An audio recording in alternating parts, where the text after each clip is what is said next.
వీక్షకులకు స్వాగతం, నమస్కారం. ఆల్మట్టికి అపచారం చేసింది వైఎస్ రాజశేఖర రెడ్డి. ఆల్మట్టిని ఆపలేక చేతులెత్తేసి ఇవాళ వక్రాక్షిలో సిగ్గు శరం లేకుండా జగన్మోహన్ రెడ్డి ఆర్టికల్ రాపిస్తూ చంద్రబాబు నాయుడు గారి మీద బొరచలే ప్రయత్నం చేస్తున్నాడు.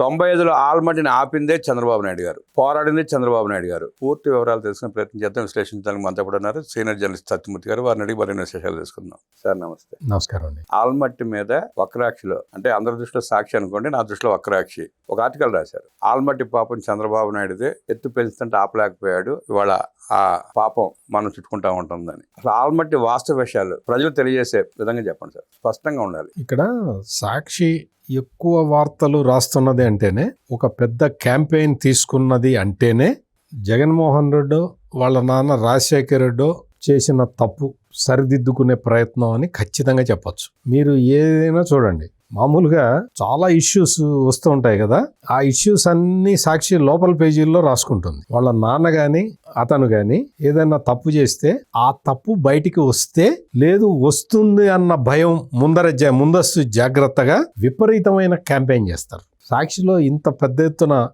ఎత్తున భారీ వార్తలు రాస్తున్నారు అంటేనే దాని అర్థం రాజశేఖర రెడ్డి చేసిన తప్పు ఎక్కడ బయటపడుతుందో.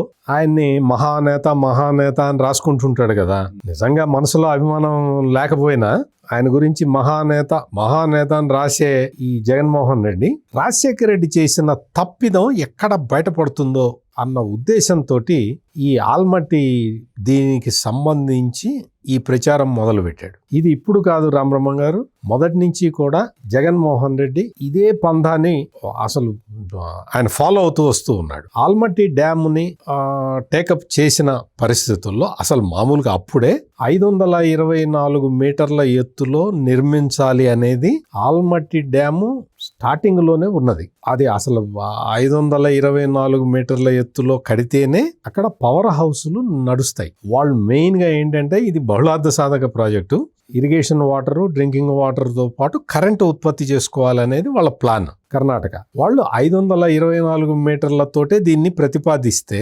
అప్పట్లో చంద్రబాబు నాయుడు ముఖ్యమంత్రి అయిన కొత్తల్లో కేంద్రం ప్రభుత్వం కూడా చంద్రబాబు నాయుడు మీద ఆధారపడి ఉన్న సమయంలో దేవేగౌడ ప్రధానమంత్రిగా ఉండి ఏం చేశాడు అంటే, యాక్సిలరేటెడ్ ఇరిగేషన్ ప్రాజెక్ట్స్ అని చెప్పి కొన్ని టేకప్ చేశాడు. మొత్తం భారతదేశ వ్యాప్తంగా కొన్ని ఇరిగేషన్ ప్రాజెక్ట్స్ని యాక్సిలరేటెడ్ ఇరిగేషన్ ప్రాజెక్ట్స్ కింద టేకప్ చేశాడు. అందులో ఆల్మట్టి పెట్టుకున్నాడు. తన సొంత రాష్ట్రం, తను ముఖ్యమంత్రిగా పనిచేసిన రాష్ట్రం కాబట్టి ఆల్మట్టి పెట్టుకుంటే, Chandrababu Naidu వెహిమెంట్లీ opposite that move. నువ్వు సమస్య లేదు, నువ్వు నీ రాష్ట్రం నువ్వు పెట్టుకుంటే, నువ్వు ప్రైమ్ మినిస్టర్ కాబట్టి నువ్వు పెట్టుకుంటావా, అట్లా పెట్టుకోవడానికి వీల్లేదని చెప్పి ఇది చేస్తే, అప్పుడు అప్పట్లో కాంప్రమైజింగ్గా లేదు మా కృష్ణానది మీద మాకు ఎక్కువ ప్రాజెక్టులు లేవు, మేము ఎక్కువ కృష్ణానదిని వాడుకోలేకపోతున్నాము, అందుకని దయచేసి దీనికి ఒప్పుకోండి అంటే, అప్పుడు 524 మీటర్లు కట్టడానికి వీల్లేదు, 519కి పరిమితం చేయండి అని చెప్పి. ఎందుకు అంటే, దీనికి కూడా ఎందుకు వచ్చారు అంటే, ప్రాజెక్టు కట్టుకుంటాము అని ఎవరన్నా రాష్ట్ర ప్రభుత్వం సంకల్పించి ముందరికి వెళ్తూ ఉంటే ఎవరు ఆపలేరు. మ్యాక్సిమం ఏం చేస్తారు అంటే పర్మిషన్లు డిలే చేస్తారు. పర్మిషన్లు లేకపోయినా కట్టిన ప్రాజెక్టులు చాలా ఉన్నాయి. ఆ తర్వాత అంటే అప్పటికి ఇప్పుడున్నన్ని స్ట్రిక్ట్ రూల్స్ లేవు. ఇప్పుడు ఏదైనా మీకు పర్యావరణ అనుమతులు రాకుండా ప్రాజెక్ట్ ఏదైనా టేకప్ చేస్తే గ్రీన్ ట్రిబ్యునల్ తాట తీసి చేతిలో పెడుతుంది. అప్పట్లో ఇటువంటివి ఏవి లేవు. అందుకని రాష్ట్ర ప్రభుత్వం దగ్గర డబ్బులు ఉండాలే కానీ ఎన్ని ప్రాజెక్టులైనా కట్టుకోవచ్చు. ఆంధ్రప్రదేశ్లో, సమైక్య ఆంధ్రప్రదేశ్లో మనం చేసింది కూడా అదే. మనం అట్లా చాలా ప్రాజెక్టులు చేసాం. గాలేరు నగరి, హంద్రీ నీవా, ఇవన్నీ కూడా పర్మిషన్లతోటి వచ్చినవి కాదు. అందుకని కర్ణాటకని ఆల్మట్టి ప్రాజెక్టు కట్టుకోకుండా ఆపటం అనేది అసాధ్యం. అందుకని హైట్ రిస్ట్రిక్షన్ పెట్టించి చంద్రబాబు నాయుడు ఓకే అన్నాడు. అది జరిగింది. అంటే ఇవన్నీ వాస్తవాలు, ఇవన్నీ చరిత్రలో ఉన్నవి. ఆ రోజు ముఖ్యమంత్రిగా ఉన్న చంద్రబాబు నాయుడు ముఖ్యమంత్రిగా ఉండి తన మీద కేంద్రంలో ప్రభుత్వం ఆధారపడి ఉన్నది అని తెలిసి కూడా అప్పటికి రాష్ట్రంలో, మన దేశంలో సుస్థిర పాలన లేదు. సుస్థిర పాలన కోసం ప్రయత్నం చేయాల్సిన బృహత్ బాధ్యత అందరి మీద ఉన్నది. అటువంటి పొజిషన్లో ఉండి కూడా ఆల్మట్టి హైట్ని ఆపేసిన వ్యక్తి చంద్రబాబు నాయుడు. అంత పోరాటం ఆయన చేశాడు. చేయటం వల్లే ఇది జరిగింది. మనతో పాటు అంటే సమైక్య ఉమ్మడి ఆంధ్రప్రదేశ్లో దీంతో పాటు మహారాష్ట్ర కూడా అప్పట్లో బాగానే ఫైట్ చేసింది ఈ విషయం వరకు. సో అప్పుడు ఏమైంది అంటే వాళ్ళు హైట్ రిస్ట్రిక్ట్ చేసి కట్టుకున్నారు. మనకి దాంతో సమస్య లేకుండా అయిపోయింది. మనకి ఆల్మట్టి, నారాయణపూరు ఆ డ్యాములన్నీ నిండుతూనే ఉన్నాయి, మనకు వస్తూనే ఉన్నాయి. జూరాలకి ఇన్ టైంకి నీళ్లు వస్తూనే ఉన్నాయి. జూరాల నుంచి మనం మిగతా కథంతా మనకు తెలిసిందే. అంటే ఇదంతా చేసిన తర్వాత ఇప్పుడు లేటెస్ట్గా హైట్ని, డ్యామ్ హైట్ని ఒరిజినల్ హైట్కి అంటే 524 మీటర్ల ఎత్తుకి తీసుకెళ్ళాలి అని చెప్పి వాళ్ళు ప్రపోజల్ పెట్టుకున్నారు. వాళ్ళు అసెంబ్లీలో తీర్మానం చేసుకున్నారు, బడ్జెట్ పాస్ చేసుకున్నారు.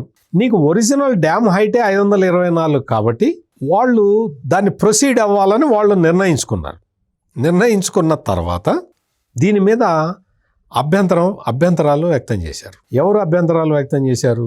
విభజిత ఆంధ్రప్రదేశ్, తెలంగాణ, మహారాష్ట్ర.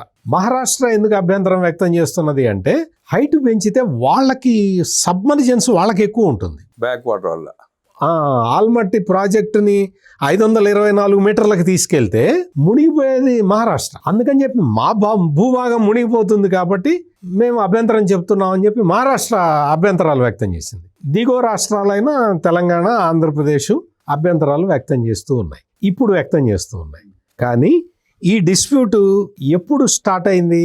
2004 సంవత్సరంలో ఈ డిస్ప్యూట్ మీద బ్రిజేష్ కుమార్ ట్రిబ్యునల్ ఏర్పాటైంది. ట్రిబ్యునల్ అప్పుడే ఫస్ట్ టైం అప్పుడు ఏర్పాటైంది. బ్రిజేష్ కుమార్ ట్రిబ్యునల్ దగ్గరికి ఈ ఇష్యూ వెళ్తే 2004లో ఉమ్మడి ఆంధ్రప్రదేశ్ ముఖ్యమంత్రిగా ఎవరున్నారు? రామబ్రహ్మ గారు. వైఎస్ రాజశేఖర రెడ్డి ఉన్నాడు కదా. Son of Rajareddy, father of Jaganmohan Reddy ఉన్నాడు కదా ముఖ్యమంత్రిగా. 2004లో ఈ విషయం టేకప్ చేసినప్పుడు అప్పటి నుంచి పోరాటం చేయాలి. రాజశేఖర రెడ్డి పోరాటం చేశాడా? చేయలే. ఎక్కడైనా అంటే రాష్ట్రంలో కాంగ్రెస్ పాలన ఉంది, దేశంలో కాంగ్రెస్ పాలన ఉంది. నేను ఇందాక చంద్రబాబు నాయుడు, దేవేగౌడ ఆ రిలేషన్ నేను అంతసేపు చెప్పిన కారణం ఏంటంటే ఇప్పుడు చెప్పింది. రాజశేఖర రెడ్డి ముఖ్యమంత్రిగా ఉన్నాడు, కేంద్రంలో కాంగ్రెస్ పాలన ఉన్నది, doctor Manmohan Singh prime minister గా ఉన్నారు. మరి ఒకే పార్టీ, అప్పుడు వేరు పార్టీలు అయినా సరే కొట్లాడి రాష్ట్ర ప్రయోజనాలని కాపాడారు. మరి ఇప్పుడు అంటే 2004 ఆ సమయంలో కేంద్రంలో రాష్ట్రంలో ఒకటే కాంగ్రెస్ పార్టీని అధికారంలో ఉంది కదా. రాజశేఖర రెడ్డి ది పవర్ఫుల్ ముఖ్యమంత్రి కదా, మహానేత కదా. మరి మహానేత అయిన రాజశేఖర రెడ్డి పోలవరం ప్రాజెక్టు విషయంలో మహానేత అయిన రాజశేఖర రెడ్డి ఆల్మట్టి విషయంలో ఏమైనా చేశాడా? అంటే అప్పుడు ఆయనకి ఆ తినడం తప్ప ప్రజల పాలన దృష్టి కానీ రాష్ట్రం దృష్టి కానీ లేదండి. అంటే మెయిటమే. అందుకే మీరు మహానేత అన్నారు. మహామేత వైఎస్ఆర్ కాంగ్రెస్ వాళ్ళు పెట్టుకున్న పేరే మహామేత. మధ్యలో చేశారు మే తీసి. బ్రిజేష్ కుమార్ ట్రిబ్యునల్ తీర్పు ఎప్పుడు ఇచ్చిందో తెలుసా? ఆల్మట్టి హైట్ పెంచుకోమని 2010 సంవత్సరంలో. ఈయనుండగానే అంటే నీకు 2004లో రాజశేఖర రెడ్డి ఎలక్ట్ అయ్యాడు, 2009 వరకు ముఖ్యమంత్రిగా ఉన్నాడు, 2009లో ఎన్నికలు జరిగినాయి, మళ్ళీ రాజశేఖర రెడ్డి గెలిచాడు, 2010లో ఈ బ్రిజేష్ కుమార్ ట్రిబ్యునల్ వచ్చే వరకు ఉన్నాడు. ఆ తర్వాత ఆ హెలికాప్టర్ ప్రమాదంలో చనిపోయాడు. అంటే 2004 నుంచి మన వాదనలని పటిష్టంగా ఈ రాజశేఖర్ రెడ్డి వినిపించి ఉన్నట్టయితే 2010లో ఈ తీర్పు వచ్చుండేదా? ఏ తీర్పు? Brijesh Kumar tribunal Almatti dam height ని 524 మీటర్ల ఎత్తుకు పెంచుకోవచ్చు అన్న తీర్పుని ఇచ్చి ఉండేదా? మీరు ఒక్కసారి ఆలోచించాలి. ట్రిబ్యునల్ ముందు కనీసం వాదనలు కూడా వినిపించలే. వాదనలు అంటే ఆ పీరియడ్ మొత్తం 2010లో Brijesh Kumar tribunal Almatti dam height పెంచుకోవటానికి పర్మిషన్ ఇచ్చే నాటికి ఆ కాలం మొత్తం చంద్రబాబు నాయుడు ముఖ్యమంత్రిగా లేడు కదా. అవును. మరి పాపం మహానేతదా చంద్రబాబు నాయుడుదే. మహామేతది. అంటే ఈ విషయాలన్నీ కూడా నాలాంటి వాళ్ళు చెప్తారని, మీలాంటి వాళ్ళు అడుగుతారని జగన్మోహన్ రెడ్డికి ముందరే ఊహిస్తాడు కాబట్టి ముందరే ఎదురుదాడి మొదలు పెడతాడు. ముందరే ఎదురుదాడి మొదలుపెట్టి ఇప్పుడు 2010లో ఆ తీర్పు వచ్చిన తర్వాత ఇప్పటి వరకు అది ఆగి ఉన్నది అంటే కారణం మహారాష్ట్ర అభ్యంతరాలు. మీరు అది గుర్తుపెట్టుకోండి. మీరు ఈ జగన్మోహన్ రెడ్డి వేసే ట్రాప్ లో మనం పడకూడదు. హైట్ పెంచితే సబ్మర్జెన్స్ మహారాష్ట్రకు ఉంటుంది కాబట్టి మహారాష్ట్ర అభ్యంతరాల మేరకు ఆగుతూ వచ్చింది. అందులో ఉమ్మడి ఆంధ్రప్రదేశ్ ఉన్నది, వాళ్ళు అభ్యంతరాలు వ్యక్తం చేశారు. రాష్ట్రం డివైడ్ అయిపోయిన తర్వాత తెలంగాణ కూడా అభ్యంతరం వ్యక్తం చేసింది. ఆ తర్వాత రాష్ట్రం విడిపోయిన తర్వాత, అంటే ఆంధ్రప్రదేశ్ రాష్ట్రం విడిపోయిన తర్వాత మీకు ఎప్పుడెప్పుడు రాశాడో చదివి వినిపించమంటే చదివి వినిపిస్తా, కానీ డీటెయిల్స్ చెప్పండి సార్. అంటే 2014లో అంటే రాష్ట్రం విడిపోయిన తర్వాత రాష్ట్ర ప్రభుత్వం సుప్రీం కోర్టులో స్పెషల్ లీవ్ పిటిషన్ ఫైల్ చేసింది. అప్పటి నుంచి విభజిత ఆంధ్రప్రదేశ్ ప్రభుత్వం న్యాయ పోరాటం చేస్తున్నది.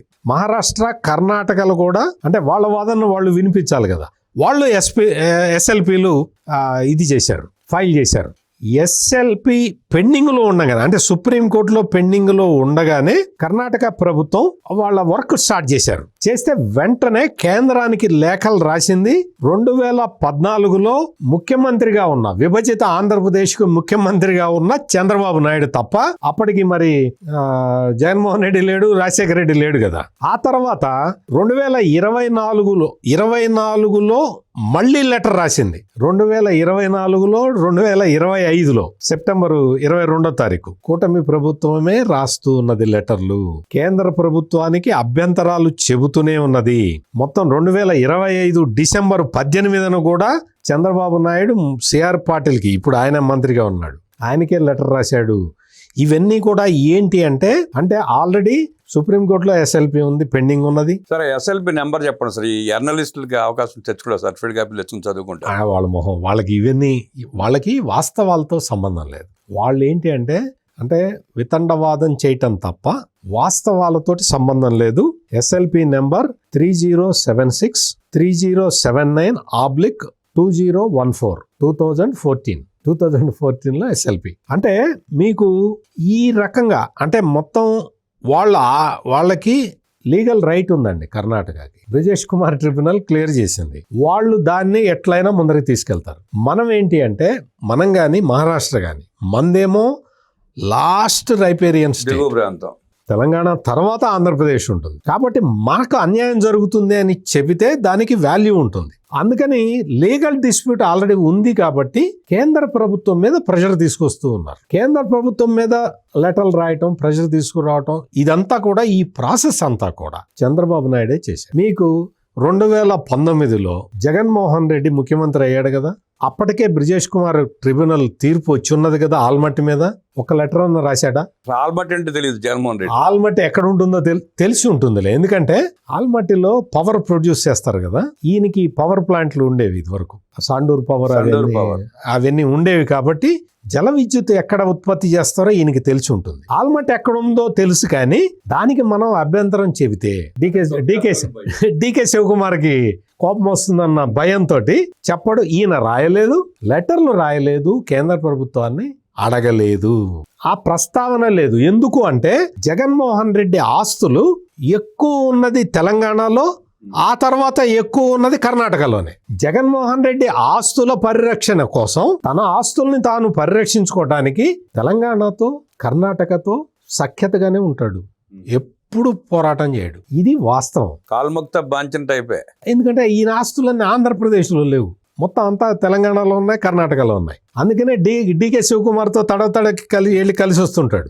డికే శివకుమార్ ఏం చేస్తున్నాడు కర్ణాటకలో? డికే శివకుమార్ ఏం చేస్తున్నాడు అంటే కర్ణాటక రాష్ట్ర ప్రయోజనాలని మీరు దృష్టిలో పెట్టుకోండి. ఆల్మట్టి హైట్ని ఇంక్రీజ్ చేసుకోవటానికి మనకి న్యాయబద్ధంగా మనకి అనుమతులన్నీ ఉన్నాయి కాబట్టి మీరు మాకు సహాయం చేయండి అని చెప్పి కర్ణాటకలో ఉన్న రాజకీయ పార్టీలన్నిటినీ కలుపుకొని వెళ్తూ ఉన్నాడు. కర్ణాటక బీజేపీ కూడా ఆల్మట్టి విషయం దగ్గరికి వచ్చేసరికి కాంగ్రెస్ తోటి పోరాటం చేయట్లేదు. ఈ పాయింట్ జగన్మోహన్ రెడ్డి అర్థం చేసుకోవాలి, అండర్లైన్ చేసుకోవాలి, కనీసం తెలుసుకోవాలి. అంటే ఎవరి రాష్ట్ర ప్రయోజనాల కోసం అక్కడ ఉన్న రాజకీయ నాయకులందరూ పార్టీ విభేదాలు మరిచి పని చేసుకుంటూ పోతారు.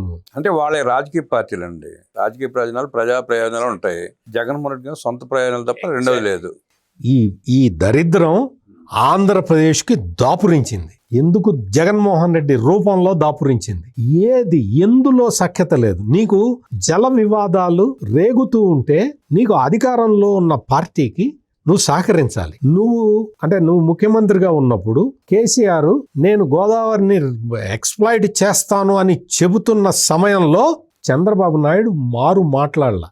ఇది కాదు, మీరు ఒక్కసారి ఆలోచించండి, ఇది ఆంధ్రప్రదేశ్ ప్రయోజనాలకి విఘాతం కలిగిస్తుందన్న ఒక్క మాట మాట్లాడి కూర్చున్నాడు తప్ప జగన్మోహన్ రెడ్డిని ఎక్స్పోజ్ చేసే ప్రయత్నం చేయలేదు. మీరు ఆ రోజు రికార్డులు తీసి చూడండి. ఎందుకు అంటే రాష్ట్ర ప్రయోజనాలని కాపాడాలి. వాటర్ డిస్ప్యూట్స్ ఉండకూడదు. మీకు కర్ణాటక, తమిళనాడు లాగా కావేరీ వాటర్స్ కోసం కొట్టుకునే పరిస్థితి ఆంధ్ర, తెలంగాణకి రాకూడదు. ఎట్ ది సేమ్ టైం ఏ రాష్ట్రంతో అయినా కలిసి పని చేసుకోవాలి. అప్పుడే జలవనరుల వినియోగం సమగ్రంగా జరుగుతుంది అన్న కాన్సెప్ట్ చంద్రబాబు నాయుడుది. కాబట్టి సజెషన్ ఇస్తాడు, వింటే విను, లేకపోతే నీ కర్మ అని వదిలేస్తాడు. కానీ ఈ విధమైన దరిద్రపు గొట్టు రాజకీయాలు చేస్తూ ఆల్మట్టి డ్యాము హైట్ పెంచటానికి పర్మిషన్ వచ్చింది వైఎస్ రాజశేఖర్ రెడ్డి టైంలో. దీని మీద ఏదన్నా డిస్ప్యూట్ ఉంటే నువ్వు ఆ డిస్ప్యూట్ని రాసుకో. నువ్వు బ్రిజేష్ కుమార్ ట్రిబ్యునల్ ఎప్పటి నుంచి 2004 నుంచి రిపోర్టు 2010లో వచ్చింది. ఈ మధ్యకాలంలో ఆ ఉమ్మడి ఆంధ్రప్రదేశ్లో ఏ పార్టీ అధికారంలో ఉంది, ఎవడు ముఖ్యమంత్రిగా ఉన్నాడు? గూగుల్ అడిగినా చెబుద్ది ఎవరికైనా. తెలుసుకోవాలి. సాక్షి రాసే మాటల్ని ఎవ్వడు విశ్వసించాల్సిన అవసరం లేదు. సాక్షి రాయటం, జగన్మోహన్ రెడ్డి చెప్పటం. జగన్మోహన్ రెడ్డి ఇంకొక విషయం ఈ సందర్భంగా చెప్పక తప్పదు.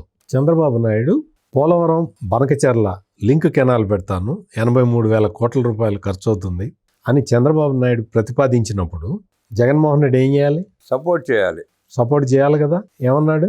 అసలు గోదావరి నీళ్లు మనవి కాదు అని చెప్పాడు. మీరు కావాలంటే జగన్మోహన్ రెడ్డి ప్రెస్ కాన్ఫరెన్స్ తెలుగులో మాట్లాడతాడు, ఇటువంటి విషయాల్ని బయటకు వచ్చి ఇంగ్లీష్లో మాట్లాడతాడు. ఏం చెప్పాడు తెలుసా?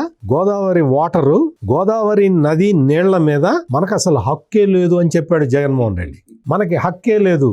ఎందుకు అంటే ఆ నది మొత్తం తెలంగాణ నుంచి వస్తుంది.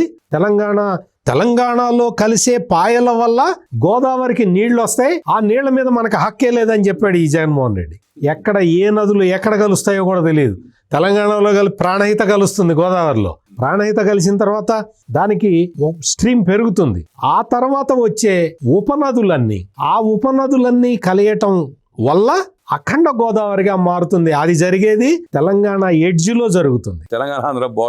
తెలంగాణ ఆంధ్ర బార్డర్లో జరుగుతుంది. తెలంగాణ వాటర్ మీదే మనకు హక్కు లేదని చెప్పిన ఈ మహానుభావుడు ఈ రోజునొచ్చి ఆల్మట్టి డ్యామ్ గురించి, ఆల్మట్టి డ్యామ్కి చంద్రబాబు నాయుడు చేసిన పోరాటాన్ని మరుగున పెట్టే విధంగా ఇట్లా చేయటం, ఈ విధంగా వార్తలు మీరు ఇంకా ఉంది చూడండి. ఇది సోషల్ మీడియాలోకి తెస్తాడు, విపరీతంగా ప్రచారం చేస్తాడు, చర్చ పెడతాడు. ఆ తర్వాత వాళ్ళ ఛానల్లో చర్చ పెడతాడు. ఆ తర్వాత జగన్మోహన్ రెడ్డి ప్రెస్ కాన్ఫరెన్స్ పెడతాడు. ఇది మొత్తం ఒక అంటే మీడియా మాఫియా. అంటే ఇప్పుడు లడ్డు మహాపాపాన్ని దృష్టి మలచడానికి ఇవన్నీ రకరకాల ప్రయత్నాలు చేస్తున్నాడు. ఆ లడ్డు పాపం మహాపాపం కదా. ఆ మహాపాపం నుంచి తప్పించుకోవటానికి ఈ రకరకాల ఇవి తీసుకొస్తున్నాడు. ఎన్ని ప్రయత్నాలు చేసినా సార్ 100 గొడ్ల రాబందు ఒక గాలివాన కూలిపోయినట్టు జగన్మోహన్ రెడ్డి కూడా కూలిపోక తప్పదు. ఆల్రెడీ కూలిపోయాడు. ఇంకా రాజకీయ పరిస్థితి లేదు. రాజకీయంగా ఇప్పుడు నిన్నగా మొన్న ఏదో సర్వే వచ్చింది. ఆ సర్వేలో చూస్తే జగన్మోహన్ రెడ్డికి రావాల్సిన ఓట్ల పర్సంటేజ్ మొత్తం తగ్గిపోయింది. నాకు 39.74% ఓట్లు వచ్చినాయని గర్వంగా చెప్తాడు కదా. ఇప్పుడు అది 24కి వచ్చింది, 24% వచ్చింది. కావాలంటే ఆయనకు కూడా సర్వే సంస్థలు చాలా ఉన్నాయి. ఢిల్లీలో ఒక ఆయన ఉన్నాడు, అతన్ని పెట్టుకొని చేయిస్తూ ఉంటాడు. అతనితోటి లేటెస్ట్ గా సర్వే చేయించుకోమనండి. మహామేత వైఎస్ రాజశేఖర్ చేసిన మహాపాతకాలు, వైఎస్ జగన్మోహన్ రెడ్డి చేసిన దారుణాలు, దుర్మార్గాలు అన్నీ చుట్టుకుని ఆ పార్టీ బొంద పెట్టబడిందని, ఇక లేసే పరిస్థితి లేదని, తమ పాపాలని కప్పిపుచ్చుకోవడానికి వక్రాక్షలో అక్రమ రాతలు రాపిస్తూ జగన్మోహన్ రెడ్డి ఆడే వికృత రాజకీయ క్రీడని నమ్మే పరిస్థితి లేదంటూ విశ్లేషించిన సత్యమూర్తి గారికి ధన్యవాదాలు తెలియజేస్తూ నమస్కారం.